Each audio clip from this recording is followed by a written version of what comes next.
નમસ્કાર મિત્રો, તો 20 સપ્ટેમ્બર 2020 સિરીઝ સોલ્યુશનમાં આપણે ચોથું પેપર એટલે કે 3 સપ્ટેમ્બરે જે બીજી શિફ્ટ એટલે કે ઇવનિંગ શિફ્ટમાં જે પેપર લેવાયેલું તેના સોલ્યુશનની શરૂઆત કરીએ છીએ. શિફ્ટ 2 એટલે ઇવનિંગ શિફ્ટ, બપોર પછી જે લેવાયેલું તે એનો પહેલો પ્રશ્ન કોનિક સેક્શન એટલે કે શાંકઓનો છે. તો જોઈએ શું રકમ છે. તો x સ્ક્વેરના છેદમાં 25 વત્તા y સ્ક્વેરના છેદમાં b square equal to 1, b less than 5 તથા x square by 16 minus y square by b square equal to 1 ને ઉત્કેન્દ્રિયતા અનુક્રમે e1 e2 છે. e1 ગુણ્યા e2 બરાબર 1 છે. આલ્ફા બીટા એ આ ઉપવલય અને અતિવલયની નાભીઓ વચ્ચેના અંતર હોય તો આલ્ફા બીટા શોધો. પહેલો જે ઉપવલય છે તેની ઉત્કેન્દ્રિયતા e1 છે, બીજો જે અતિવલય છે એની ઉત્કેન્દ્રિયતા e2 છે. e1 ને e2 એકબીજાના વ્યસ્ત છે, તો અતિવલયની બે નાભીઓ વચ્ચેનું અંતર આલ્ફા, ઉપવલયની બે નાભીઓ વચ્ચેનું અંતર આલ્ફા છે, અતિવલયની બે નાભીઓ વચ્ચેનું અંતર બીટા છે. તો આપણે આલ્ફા અને બીટા કેટલા થાય તે શોધીએ. હવે જો ઉપવલયની નાભીઓ વચ્ચેનું અંતર એટલે 2ae થાય અને આ થશે 2ae2. આપણે e1 ને e2 મેળવવાના છે. e1 ને e2 માટે આપણે b સ્ક્વેર મેળવવા પડશે. b સ્ક્વેર કોના પરથી મળશે? e1 ગુણ્યા e2 બરાબર 1 પરથી. તો b સ્ક્વેર મળે એના પરથી e મળશે, એના પરથી અંતર મળશે. તો જોઈએ કઈ રીતે થશે. તો ઉપવલય માટે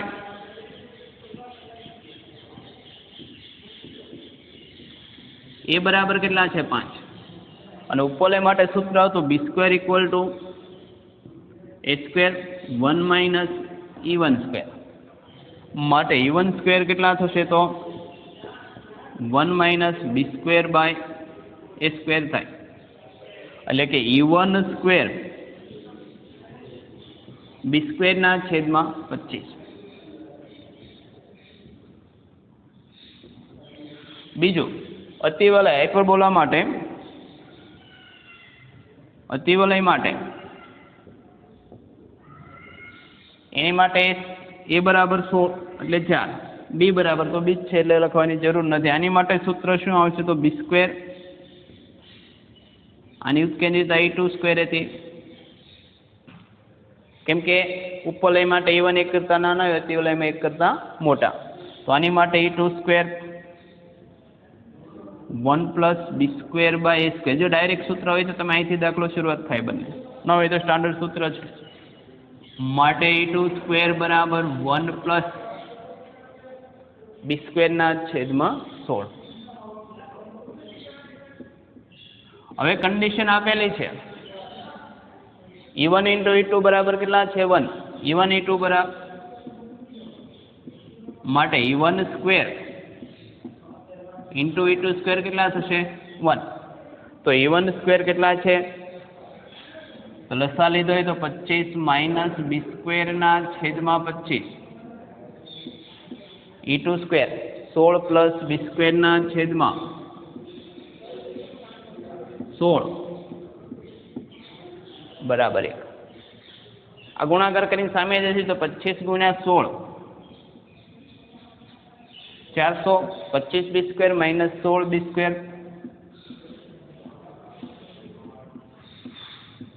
માઇનસ b રેસ ટુ 4. આ 25 ગુણ્યા 16 ગુણાકાર આવશે, સામેની બાજુ જઈને થશે 400. 400 400 ઉડી ગયા તો 9 b square minus b raise to 4 થશે. અને પોઝિટિવ કરું તો શું તો b raise to 4 minus 9 b square થાય. બહુ ઇનિશિયલ સ્ટેપ હું લખતો નથી, કેમ કે હવે જે લેવલમાં ભણતા જ એટલી તો તમને સમજ પડે એવી આશા રાખું છું. તો માઇનસ હતા પ્લસ, પ્લસ 9 b સ્ક્વેર એટલે માઇનસ 9. b સ્ક્વેર વડે ડિવાઈડ કરી નાખીએ તો આવું થાય b સ્ક્વેર. તો b 0 તો હશે નહીં, આપણે અહીંયા ગ્રેટર દેન 0 હોય, 5 કરતા નાના થાય, એના પરથી b સ્ક્વેર બરાબર કેટલા થશે? 9. તો b બરાબર કેટલા થાય? પ્લસ ઓર માઇનસ 3 ન લઈએ, પ્લસ ખાલી પ્લસ લેવાય છે, અને આ અંતર થશે. હવે b આવી ગયા એટલે આપણે e1 ને e2 મળી જશે. માટે e1 સ્ક્વેર અહીંયા મૂકી દઉં છું. 1 માઇનસ 9/25 તો 25 - 9 એટલે 16/25 થાય. માટે E1 કેટલા થઈ ગયા? તો E2 કેટલા આવશે? તો બે રીતે થાય. જો E2 તમે અહીં કિંમત મૂકો તો પણ થાય, અથવા આપેલો આઈડેન્ટિટી વ્યસ્ત થાય. E2 બરાબર 5/4. હવે શું માંગ્યું? આલ્ફા બરાબર શું છે? આલ્ફા એ ઉપવલયની નાભી વચ્ચેનું બે નાભીઓ વચ્ચેનું અંતર, અને બે નાભીઓ વચ્ચેનું અંતર થાય 2AE. તો 2AE ની જગ્યાએ E1 એ કેટલા છે? 5. E1 કેટલા મળ્યા? 4/5 8. E2 નો મેળવો તો જો અહીંયા 8 છે ને 12 એટલે બે ઓપ્શન તો નીકળી ગયા. બીટા બરાબર 2A E2 થશે, કેમ કે એમાં પણ એ પોઝિટિવ છે. તો 2 આની માટે એ બરાબર 4. આ કેટલા છે? 5/4 થશે 10. તો આલ્ફા બરાબર 8, બીટા બરાબર 10. તો આપણો આન્સર થશે D. એટલે તમારી ફોર્મ્યુલા જો પાવરફુલ હોય તો એક બે સ્ટેપ ઘટે, આમાંથી પણ સીધા તમને આઈડિયા આવતો કે 25 × 16 ને 25 × 16 નીકળી જાય છે. તમે આ સ્ટેપ ડાયરેક્ટ લખી શકો, પણ તમારું પ્રોસેસર કેટલી ઝડપે ચાલે છે એ મેટર કરે. હું તો એવરેજ વિદ્યાર્થીને ધ્યાનમાં રાખીને ઘણું બધા જ સ્ટેપ લખવા જ પડે એવી કોઈ જરૂર નથી. જેમાં તો એક સ્ટેપ લખવાનું જ હોતું નહીં, એમાં સીધો જવાબ જ હોય છે. દાખલો y² બરાબર 4x પરવલયનો નાભિલંબ 2√5 ની સમાન ત્રિજ્યા ધરાવતા બે વર્તુળો C1 અને C2 ની સામાન્ય જીવા છે. તો C1 C2 ના કેન્દ્રો વચ્ચેનું અંતર કેટલું થાય? આ પણ કોનિક સેક્શનનો પ્રમાણમાં ઈઝી કહી શકાય એવો જ દાખલો. તમારી જો કોનિક સેક્શનની આકૃતિ પાવરફુલ હોય તો લગભગ કોનિક સેક્શન 70% જેટલા દાખલા એમનેમ થઈ જાય. એવું છે કે આ પરવલયનો નાભિલંબ બે વર્તુળોની સામાન્ય જીવા થાય. તો કદાચ પરવલયની આકૃતિ ન દોરો તો પણ ચાલે. ધારો કે પહેલું વર્તુળ છે, આ બીજું વર્તુળ છે. પહેલા વર્તુળનું કેન્દ્ર P લઈએ, બીજાનું Q.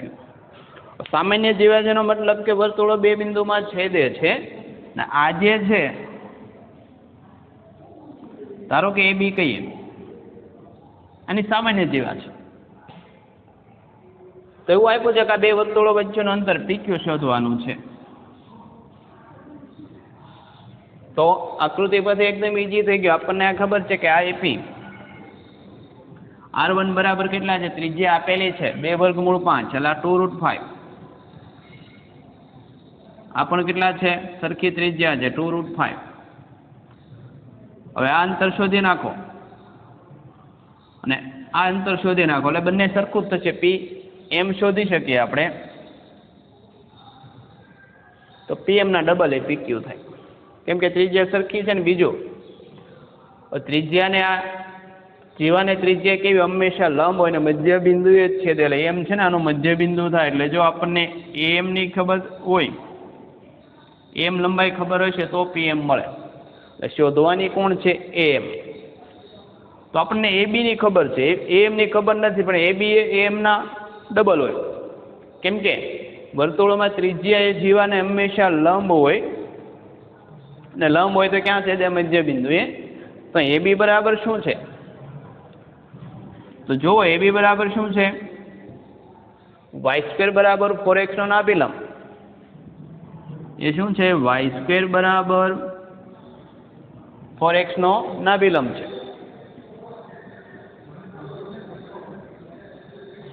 y² બરાબર 4x નો નાભિલંબ. તો નાભિલંબ તો કેટલા થાય? 4a. તો AB ની લંબાઈ કેટલી છે? 4. માટે AM બરાબર કેટલા થઈ ગયા? અડધા થાય 2. AM બરાબર 2. તો પછી તો સિમ્પલ છે. PM² બરાબર AP² માઇનસ AM². તો AP² 2√5 4 × 5 = 20. AM બરાબર 2, 2 નો વર્ગ 4, 16. માટે PM કેટલા થઈ ગયા? 4. માટે PQ બરાબર PM જેટલા જ ક્યુ એમ થાય કેમ કે આ ત્રિજ્યા સરખી એટલે લંબાઈ સરખી, આ બંને ત્રિકોણો તમે ટુ ધ સ્કેલ દોરો એટલે સરખા થાય. તો PM બરાબર 2 તો PQ એના ડબલ થાય 2 ગુણ્યા 4 માટે PQ બરાબર કેટલા થઈ ગયા? અંતરો વચ્ચેનું અંતર 8. એટલે કયો ઓપ્શન થશે? બી. ત્રીજો દાખલો જોઈએ. 0 to 1/2 x² by 1 - x² raised to 3/2 equal to k/6. તો કે કેટલા? તો ફાઇનાઇટ ઇન્ટિગ્રેશનનો એકદમ ઇઝી દાખલો છે. અમુક આવા બોનસ ક્વેશ્ચન પણ આવી શકે, પ્રમાણમાં ઘણા ઇઝી છે. તો k/6 તો આ ઇન્ટિગ્રેશનની વેલ્યુ કઈ રીતે મળે? બે રીતે મળી શકે. છેદ પ્રમાણાંશ ગોઠવો, માઇનસ કોમન કાઢીને 1 ઉમેરોને બાદ કરો એટલે 1 - x² + 1 પછી અલગ અલગ છેદ આપો. અને એ માથાકૂટમાં ન જવું હોય તો અપૂર્ણાંક ઘાતાંક છે તો ટ્રિગોનોમેટ્રી સબસ્ટિટ્યુશન એટલે કે ત્રિકોણમિતિ આદેશ ખૂબ સારી રીતે સેટ થાય. ત્રિકોણમિતિ આદેશ કઈ રીતે લેશું? તો 1 - x² છે તો આપણે આદેશ એવો લેવો પડે. કેવો આદેશ લેવો પડે? જેથી ઉપરની અપૂર્ણાંક ઘાતાંક દૂર થાય. તો x બરાબર તમે સાઇન લઈ શકો અથવા કોસ, કેમ કે 1 - sin² હોય તો cos² થાય. બને ત્યાં સુધી સાઇન આદેશ લેવાનો, કે વિકલનમાં માઇનસ કોસ આવે એની પ્રોબ્લેમ થાય ને, કેમ કે કોસ આદેશ લેશો તો વિકલનમાં માઇનસ સાઇન આવે ક્યારેક નિશાનીની ભૂલ થાય છે. તો આપણે x બરાબર sin θ આદેશ લઈએ. શું લઈએ? તો x બરાબર sin θ. સબસ્ટિટ્યુશન કરીએ આદેશ. તો dx બરાબર સાઇન નું થશે cos θ dθ. ફાઇનાઇટ ઇન્ટિગ્રેશનની વેલ્યુ ફેરવી પડે. x = 0 ઇમ્પ્લાઇઝ ધેટ sin θ = 0 માટે θ બરાબર 0. લોઅર લિમિટ થઈ ગઈ 0. x = 1/2 ઇમ્પ્લાઇઝ ધેટ sin θ = 1/2 તો θ 1/2 sin θ 1/2 તો θ = π/6 માટે ઇન્ટિગ્રેશન I લોઅર લિમિટ 0 થી 1/2 ની જગ્યાએ થઈ ગઈ π/6. x² means sin² θ, dx means cos θ dθ છેદમાં 1 - sin² એટલે cos². cos² θ raised to 3/2. તો ઇન્ટિગ્રેશન 0 to π/6 cos² ઉપર રહેશે sin² θ into cos θ dθ છેદમાં જો cos² ઉડી જાય છેદમાં કેટલા વધે? cos³ θ. તો આ થશે 0 થી π/6 sin² છેદમાં અંશનો એક કોસની cos³ ઉડી જાય એટલે શું વધે? cos². અને sin² ના છેદમાં cos², એ તો આપણે જન્મે ત્યારની ખબર છે કે tan જ થાય, તો આ થશે tan².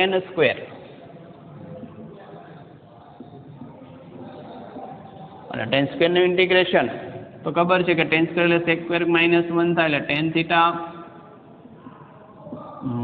θ 0 થી π/6.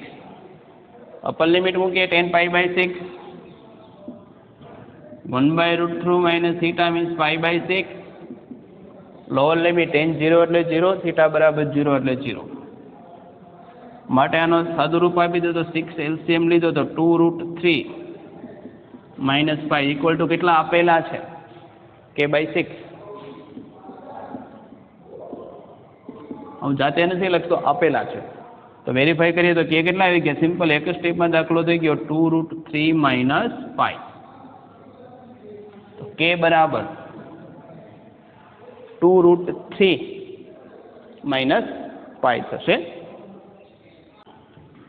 ચોથો પ્રશ્ન. I બરાબર 1 થી 10 એ યાદચ્છિક છેદ x ના 10 અવલોકનો, ટૂંકમાં એ 10 અવલોકનો છે. I બરાબર 1 થી 10 xi - p બરાબર 3 છે. I બરાબર 1 થી 10 xi - p² બરાબર 9, p not equal to 0, p belongs to R. એટલે p કોઈ વાસ્તવિક સંખ્યા છે પણ નોન ઝીરો છે.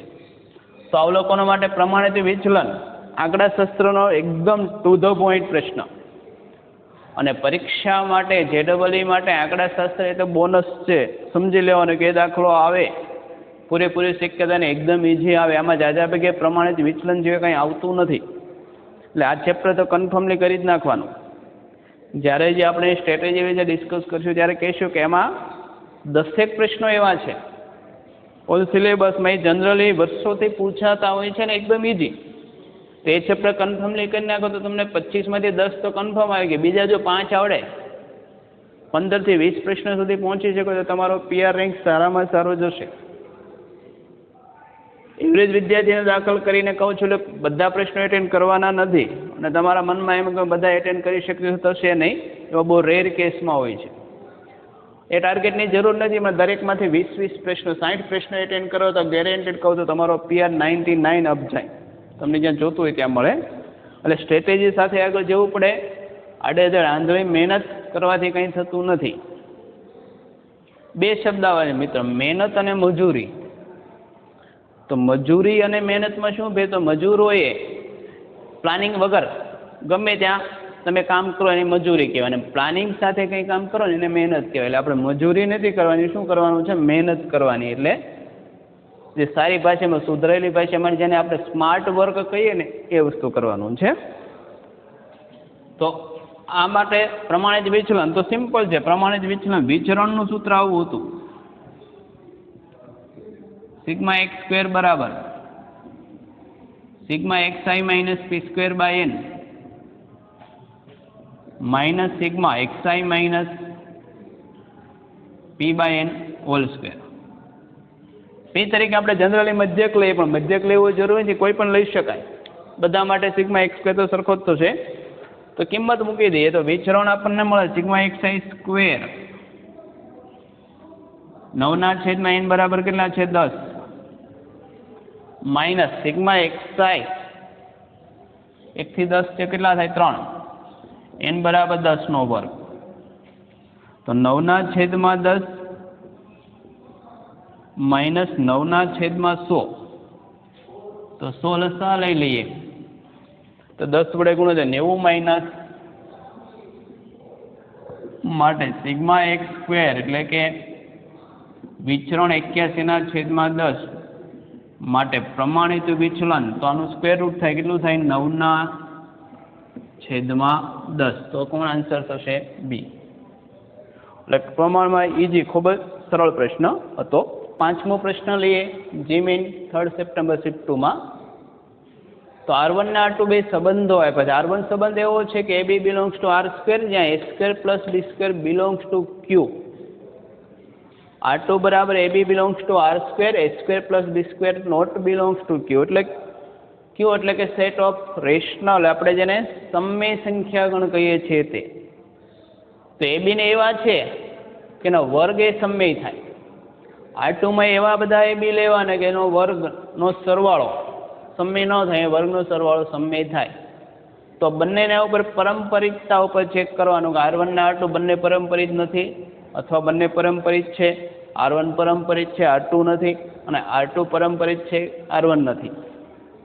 તો આ બધા દાખલામાં કાઉન્ટર એક્ઝામ્પલ લેવા સરળ પડે અને સિમ્પલી જોઈ શકાય પરંપરિત ન થાય, કેમ કે અંદર વર્ગમૂળવાળા પદ ઇન્ટ્રોડ્યુસ કરશો એટલે આઈડિયા આવી જાય. તો ધારો કે R1 માટે જોઈએ, R1 માટે હું A લઈ લઉં છું 2 + √5, B લઈ લઉં 2 - √5 અને C લઈ લઉં છું 1 + 2 √5. R1 માટે હવે પરંપરિત લઈએ તો A square plus B square. તો A સ્ક્વેર લઈ લો, માટે A સ્ક્વેર કેટલા થઈ? સાદું રૂપ આપી સરળ પડશે. 2 નો વર્ગ 4, 2 × 2 એટલે 4 વર્ગમૂળ 5 અને વર્ગમૂળ 5 નો વર્ગ 5. B સ્ક્વેર 4 - 4 વર્ગમૂળ 5 + 5 અને C સ્ક્વેર 1 + 2 એટલે +4 √5 + 4, 2 નો વર્ગ 4 ને 1 5 એટલે 20, 4 × 5 = 20. તો A square plus B square કેટલા થશે? તો A square plus B square 4 √5 4 √5 એટલે 9 ને 9 18, બિલોંગ્સ ટુ ક્યુ માટે એ બી R1 થી સંકળાયેલા છે. બી સ્ક્વેર પ્લસ સી સ્ક્વેર લઈએ ક્યારે આવશે? તો જે સંખ્યા આવે તે અસમય ન હોય, જો સમય હોય તો ચાલે. તો બી સ્ક્વેર પ્લસ સી સ્ક્વેર કરશું એ પણ 9 4√5 પ્લસ માઇનસ ને પ્લસ ઉડી જાય 4 ને 5 9 ને 10 ને 20 30 થશે. બિલોંગ્સ ટુ ક્યુ એનો મતલબ કે બી અને સી પણ R1 માં છે. તો એને સી છે કે કેમ? જો એને સી થતા હશે તો પરંપરિત છે નથી, પણ હવે એ સ્ક્વેર પ્લસ સી સ્ક્વેર લઈએ તો એ સ્ક્વેર પ્લસ સી સ્ક્વેર લઈશું તો એ સ્ક્વેર એટલે 9 વત્તા 4 વર્ગમૂળ 5 વત્તા 21 વત્તા તો 9 ને 21 30 વત્તા 8 વર્ગમૂળ 5 આ નોટ બિલોંગ્સ ટુ કેવું થશે? કેમ કે આ અસમય પદ આવ્યું માટે એને C does not belongs to R1. તો એને બી હતા, બી ને સી હતા, એને સી મળ્યા નથી એટલે પરંપરિત નથી માટે R1.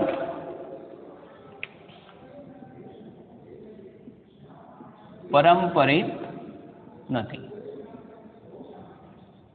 ખાલી R1 પરંપરિત નથી, R2 છે કે કેમ એ ચેક કરવું પડે. માત્ર R1 પરંપરિત નથી એટલે R2 છે કે કેમ જોઈએ. જો આ ન થાય એટલે ઓટોમેટિક આ ઓપ્શન આવશે. આ તો નીકળી ગયો, બી તો ગયો. હવે જોઈએ R2 માટે. R2 માટે એવા લેવાને કે બંનેનો વર્ગનો સરવાળો ક્યુમાં ન થવો જોઈએ. તો R2 માટે લઈએ છીએ તો R2 માટે તો સીધે સીધો એ સ્ક્વેર ધારી લઉં. એ સ્ક્વેર 1 બી સ્ક્વેર √2 અને સી સ્ક્વેર બરાબર 3 ધારી લઉં.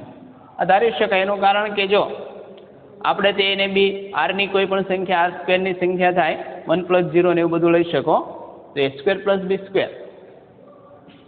તો એ સ્ક્વેર પ્લસ બી સ્ક્વેર કેટલા થશે? 1 + √2 નોટ બિલોંગ્સ ટુ ક્યુ માટે R2 માટેની શરત ઉલટી હતી કે અસમય થવા જોઈએ, ક્યુમાં નથી. વર્ગમૂળ વાળું પદ આવ્યું. બી સ્ક્વેર પ્લસ સી સ્ક્વેર √2 + 3 એટલે કે આ પણ ડઝ નોટ બિલોંગ્સ ટુ ક્યુ માટે બી સ્ક્વેર પ્લસ બી અને સી પણ કેવા છે? R2 માં જ આવે. એટલે આપણે એ બરાબર 1 ધાર્યા, બી બરાબર 2 ની 1/4 ધારીને સી બરાબર 3 ધારી એ રીતે જાય. પણ આપણે સીધું એ સ્ક્વેર બી સ્ક્વેર સી સ્ક્વેરના સરવાળા સાથે લેવું તો વર્ગ ધારીને પણ થઈ શકો. હવે એ સ્ક્વેર પ્લસ સી સ્ક્વેર તો એ સ્ક્વેર 1 ને સી સ્ક્વેર 3 4 ને આ તો પાછા સમય થઈ ગયા. આ ક્યુમાં આવ્યા તો આ ક્યુમાં નથી, આ ક્યુમાં નથી. જો પરંપરિત થવું જોઈએ તો એ થી સી માં જે રિલેશન મળે ક્યુમાં હોવો જોઈએ નહીં, પણ ક્યુમાં છે માટે A C is not member of R2 માટે બીજો સંબંધ R2 પણ પરંપરિત નથી. એટલે બેમાંથી એક પણ સભ્ય પરંપરિત નથી. આન્સર કયો આવશે? એ. એટલે ખાસ ધ્યાન રાખવાનું આવા સંબંધોવાળા પ્રશ્નો આવે પરંપરિતતા હોય તો પહેલાં તો સંબંધોવાળા પ્રશ્નમાં ટ્રાય કરવાની કે તમને એક્ઝામ્પલ 1-2 મૂકીને ટ્રાય કરો. જો 2 એક્ઝામ્પલમાં સત્ય થતું હોય તો થિયરિકલ થતું હોય એવું બની શકે, ટ્રાય ચેક કરવું પડે. પણ જનરલી તમારે સાદા એક્ઝામ્પલથી જ પકડાઈ જશે કે છે કે કેમ.